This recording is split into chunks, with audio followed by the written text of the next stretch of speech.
For 6.3 Self-Initiated, I followed my interest in space, astrology, and how patterns emerge in this mysterious void that we live in. Since I was young, this topic has always resonated with me, and quite frankly blown my mind, with the endless possibilities, both physical and theoretical. From watching the International Space Station passing over the night sky with my granddad as a kid, to being fascinated by the development in photography and information we have available today from NASA's Hubble telescope and the James Webb telescope, along with the unlimited questions about space that we'll never even get close to figuring out. I also explore the theme of space in a very different way for one of my outcomes in 6.3, as I attempt to combine my own photography interests by creating a publication which addresses the theme of space as in open landscapes and emptiness using my own photography skills. In separation, for 6.3 I've also taken on branding opportunities, which has helped me further develop my ambitions in the graphic design industry. Branding is a real interest for me, and it is a part of the industry that I'd really like to go into after university. I enjoy presenting ideas to clients and talking with them to figure out what works best for them and creating an identity that they can be proud of.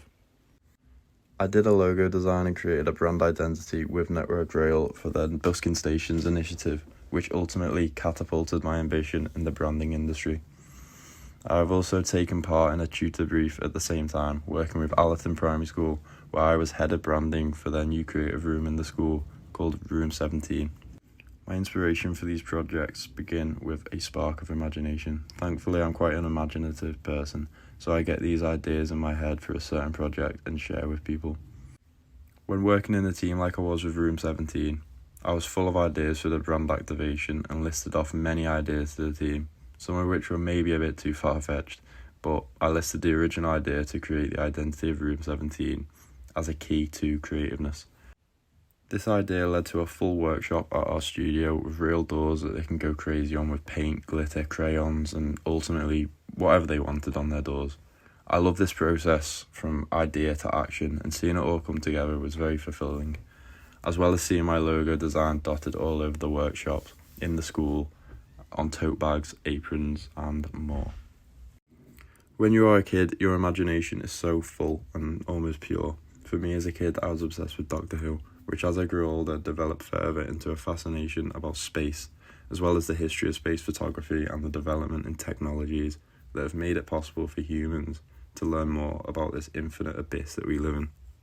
This is what inspired my self-initiated project, as I looked deeper into the theme of space and explored how I, a graphic designer, could give my own context to the theme. Now, obviously, I don't own a state-of-the-art telescope that can investigate space and photograph planets, stars, distant galaxies, and so on. So throughout this theme, my process changed slightly to allow me to bring my own photographic abilities into my practice, which is something I've always wanted to do since I started graphic design. Over the last few years as a designer, I got very comfortable in creating publications that have the same process, a process that is mainly pulling images off the internet, placing them into InDesign file, making it look presentable, text, and print. So for this theme, I wanted to try something new and explore my interest in photography, which changed my process massively. It also let me explore landscapes and open spaces, which luckily, back home, my house is about a 10-minute walk from a huge open landscape, a beach. I took a camera and tested my photographic skills to get to work on my publication. This led me into looking more into how photography has evolved, and not just on Earth either.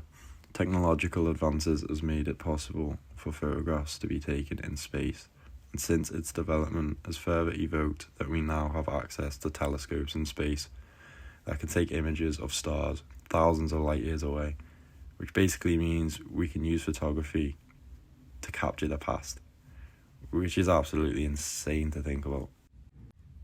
Photography in space really began on October 24th, 1946, when scientists and soldiers at White Sands Missile Range launched a V-2 missile carrying a 35mm motion picture camera, which took the first ever pictures of Earth from space.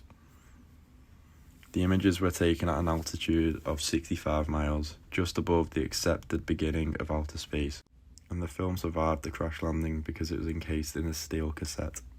This was the start of something brilliant, and photography in space has evolved as a part of space exploration. Photographs of space change how we see the solar system. We see these images and can somewhat comprehend what stuff looks like beyond our own planet. In 1972, NASA's Apollo 17 mission took the iconic blue marble photo of the whole Earth. Many people expected that the sight of Earth from afar would instill the belief that mankind's future lay in space. Yet, in fact, the photo actually made Earth appear more unique, and it became an icon of the global environmental movement. The power that this photograph had on depicting Earth's fragility, vulnerability, and isolation in the infinite abyss of space still makes it the most iconic picture of Earth ever taken to this day, even with all the new technology available.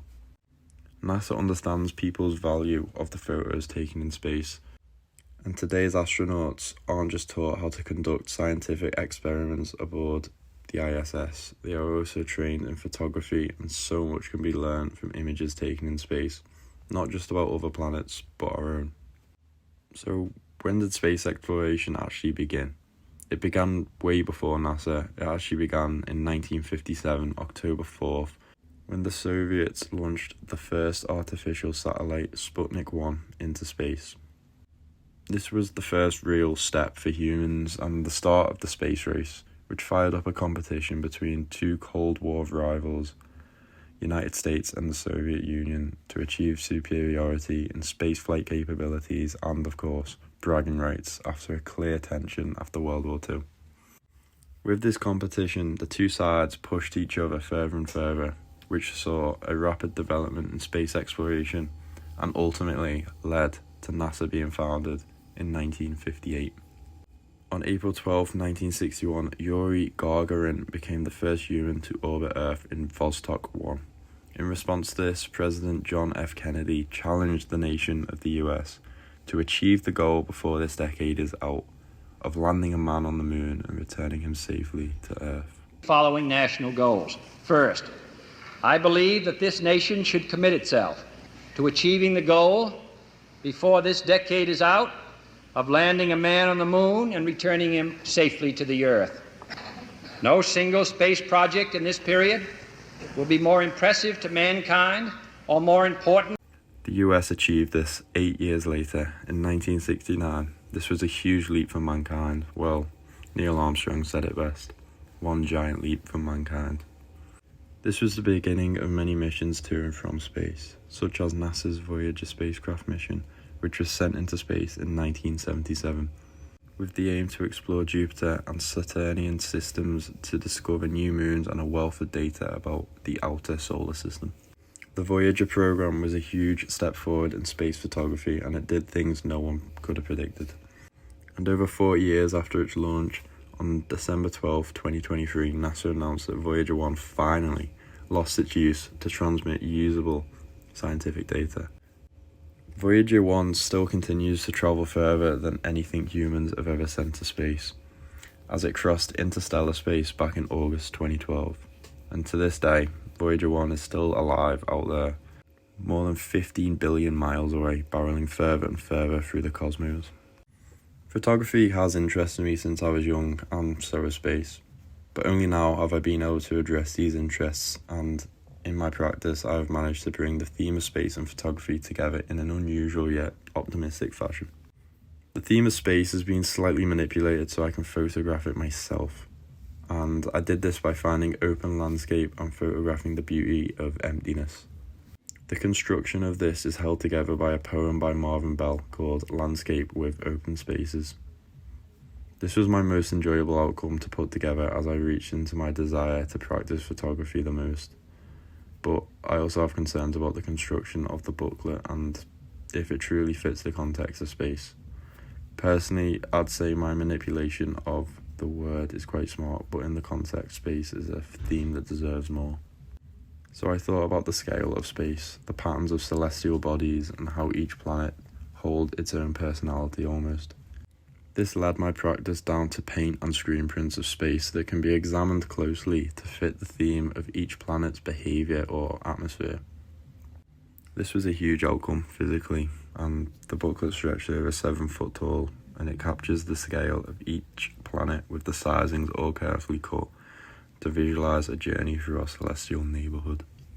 These outcomes were a different route for my practice, but they were probably my two favourites I've ever done, as I explored new avenues in graphic design.